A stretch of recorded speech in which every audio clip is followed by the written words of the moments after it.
محترم بزرگوں اور دوستوں، پیارے اسلامی بھائیوں، اس دنیا میں اللہ تعالیٰ کی 18,000 مخلوق ہے، اور اس 18,000 مخلوق میں ایک مخلوق انسان ہے جو سب سے افضل ہے اور اشرف ہے۔ دنیا کے کسی بھی کونے میں انسان رہتا بستا ہو، رنگ و روپ خواہ الگ الگ ہو،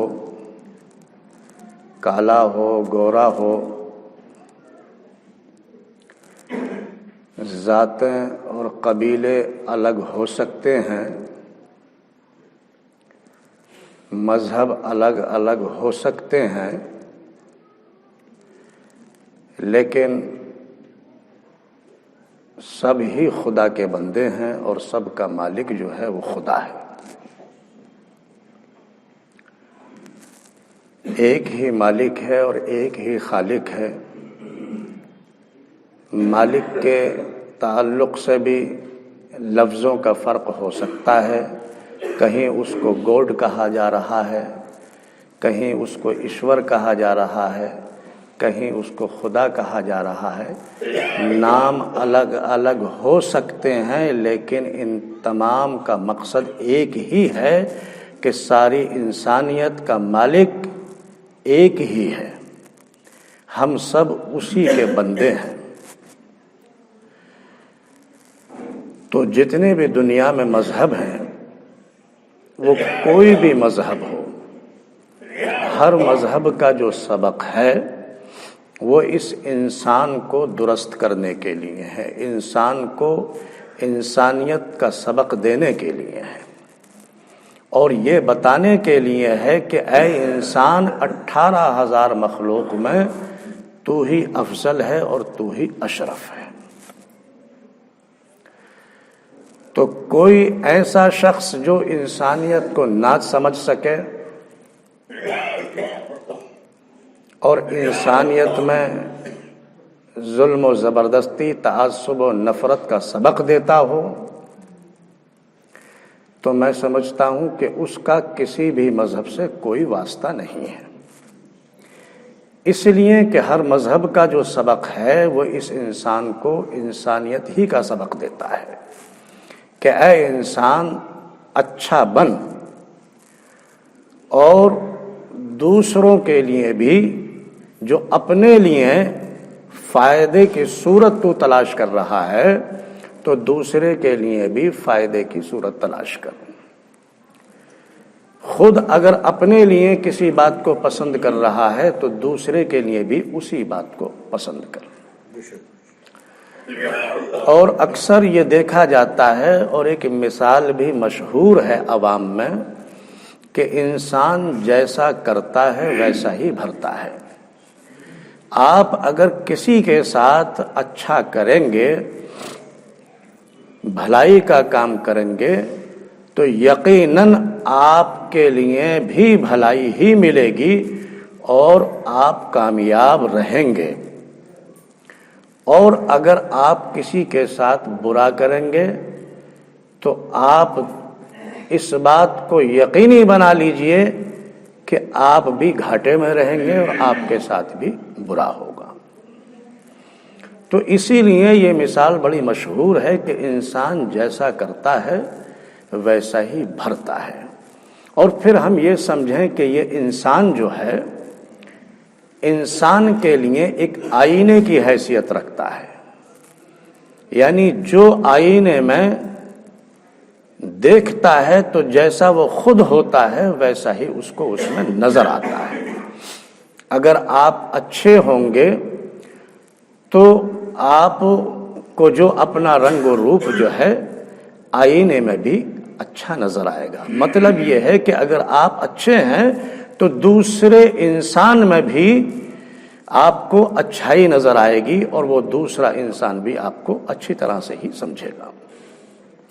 انسان انسان کے لیے آئینہ ہے۔ کوئی بھی مذہبی رہنما یا کوئی بھی مذہبی کتاب اگر ظلم و زبردستی، تعصب و نفرت کا سبق دیتی ہو تو آپ اس بات کو یقینی بنا لیجئے کہ وہ آپ کا مذہبی رہنما یا آپ کی مذہبی کتاب کا سبق نہیں ہو سکتا۔ اس طرح کا سبق خود غرض لیڈروں نے ہی ان کتابوں میں لکھ دیا ہوگا یا وہ آواز بلند کر دی گئی ہوگی۔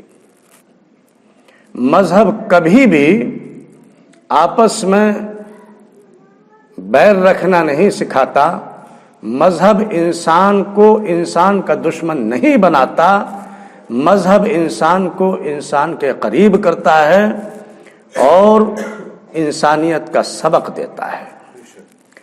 آج قوم کے اندر جو فتنہ پھیلا ہوا ہے، یہ مذہب کا نام لے کر خود غرض لیڈروں نے یہ فتنہ پیدا کر رکھا ہے۔ بچیں ایسے لیڈروں سے جو خود غرض لیڈر ہیں۔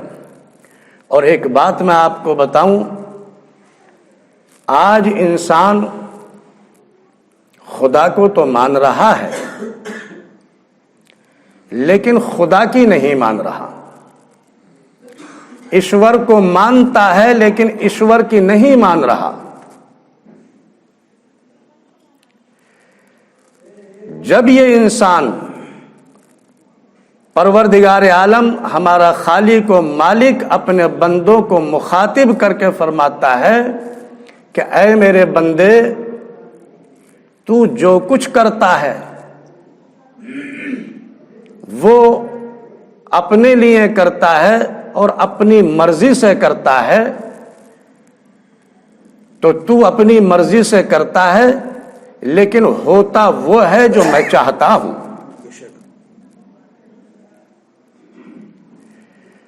اور اگر تو میری مرضی سے کرے، میری مانے، تو پھر وہ ہوتا ہے جو تو چاہتا ہے۔ تو آج ہمارا معاملہ یہ ہے کہ ہم قرآن کو مانتے ہیں، قرآن کی نہیں مانتے، اور گیتا کو مانتے ہیں لیکن گیتا کی نہیں مانتے۔ مذہب کوئی بھی برا نہیں ہے، جتنے بھی دنیا کے اندر مذہب ہیں وہ سب اپنی جگہ ٹھیک ہیں، اور ہر مذہب کا سبق انسان کو انسانیت کا سبق دیتا ہے اور انسانیت کو درست کرتا ہے۔ لیکن بات یہ ہے کہ ہم مذہب کو نہیں سمجھتے اور مذہب کا نام تو لیتے ہیں لیکن مذہب کی مانتے نہیں ہیں۔ مذہب کا نام لے کر اپنی لگا رکھی ہے اور خود غرضی کے تحت ہم ایک دوسرے کو اپنا دشمن سمجھے ہوئے ہیں۔ لوگوں،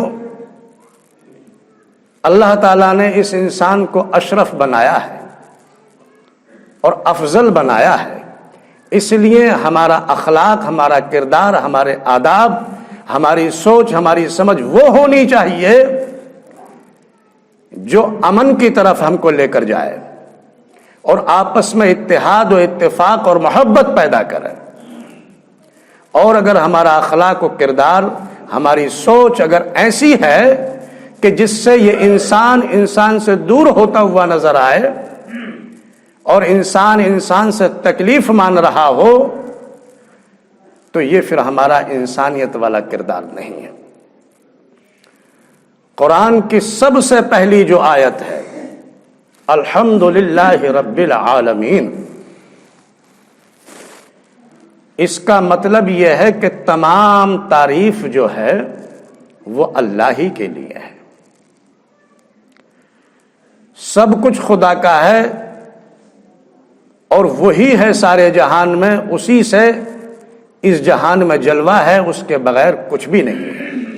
تمام تعریف جو ہے وہ اللہ کے لیے ہے، اور وہ رب ہے عالمین کا۔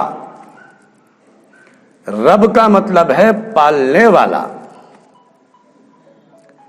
اور عالمین جو لفظ ہے یہ عالم کی جمع ہے۔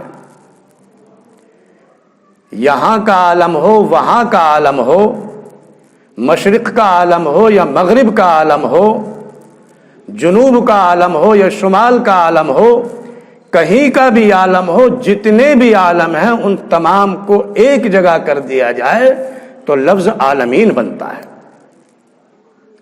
تو ہمارا قرآن کہہ رہا ہے کہ تمام تعریف اللہ کے لیے ہے اور وہ رب ہے عالمین کا، یعنی وہ دنیا کا رب ہے۔ اس عالمین میں خواہ کسی بھی مذہب کا کوئی شخص ہو، کالا ہو یا گورا ہو، رنگ روپ جدا ہو سکتے ہیں، مذہب الگ ہو سکتے ہیں، قبیلے، خاندان، قومیں، ذات، برادری الگ ہو سکتی ہے، لیکن وہ سب کا پالنے والا ہے، وہ سب کا خالق و مالک ہے۔ تو فرق یہاں آتا ہے کہ جب کوئی مذہبی انسان جب یہ سوچ بنا لیتا ہے کہ جس کو ہم اپنا خالق مان رہے ہیں، اپنا مالک مان رہے ہیں، وہ صرف ہمارا ہی خالق و مالک ہے اور دوسروں کا نہیں ہے۔ ایسا نہیں ہے۔ ہر مذہب ساری انسانیت کو درست کرنے کے لیے دعوت دیتا ہے، ہر مذہبی کتاب سبھی کے لیے دعوت دیتی ہے، اور ہر مذہب والے جو اپنے خالق و مالک کو مانتے ہیں وہ خواہ لفظ کچھ بھی ہو، گوڈ کہیں، ایشور کہیں، خدا کہیں، وہ ایک ہے، نام جدا جدا ہیں اور تمام انسانوں کا مقصد بھی ایک ہے۔ اگر ہمارے اندر سے یہ خود غرضی ایک میں ہٹ جائے تو انشاءاللہ انسانیت میں ایک امن و شانتی ہوتی ہوئی نظر آئے گی۔ لوگوں، خود غرضی کو دور کرو، اس لالچ کو دور کرو اور خود کو اچھا بناؤ اور بحیثیت انسان انسانیت کے کام آؤ۔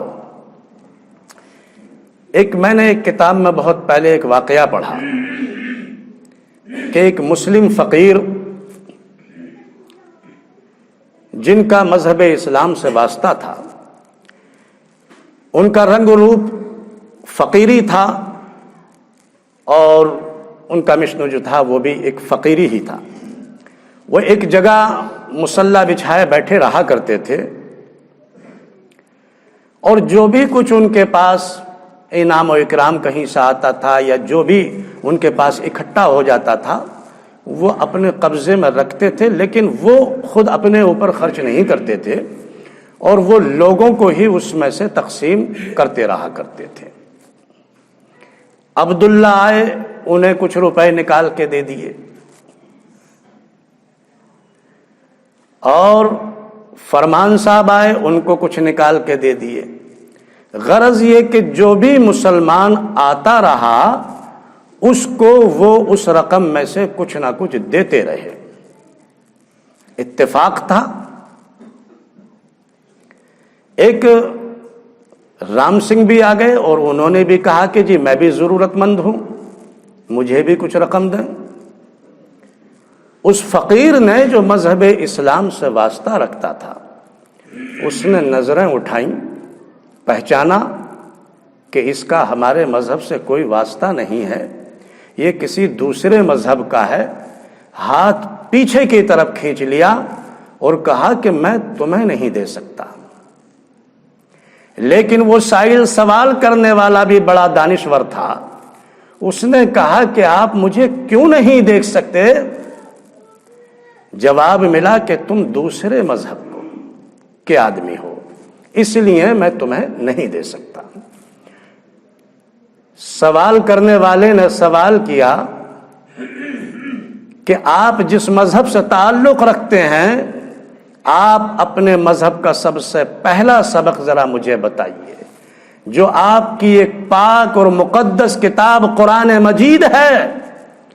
قرآن مجید میں اللہ کا سب سے پہلا فرمان یہ ہے کہ وہ رب تمام ہی عالمین کا ہے، تو کیا میں اس کا بندہ نہیں ہوں؟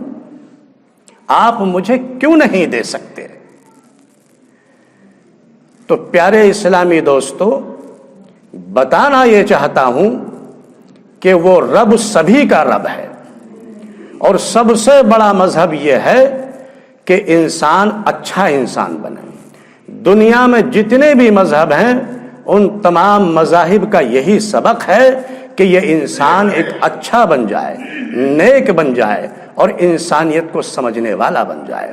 لہٰذا اپنے اندر قرآن ہمارا کہتا ہے، اسلام کا طریقہ ہے کہ قرآن کی جو ہدایت ہے وہ متقیوں کے لیے ہے،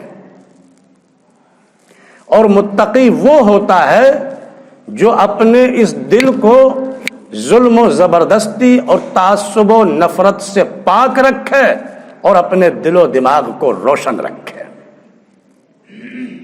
لہذا میں یہی کہوں گا کہ یہی ہے دین اور یہی ہے ایمان اور اسلام کہ کام آئے انسان کے انسان۔ وآخر دعوانا الحمدللہ رب العالمین۔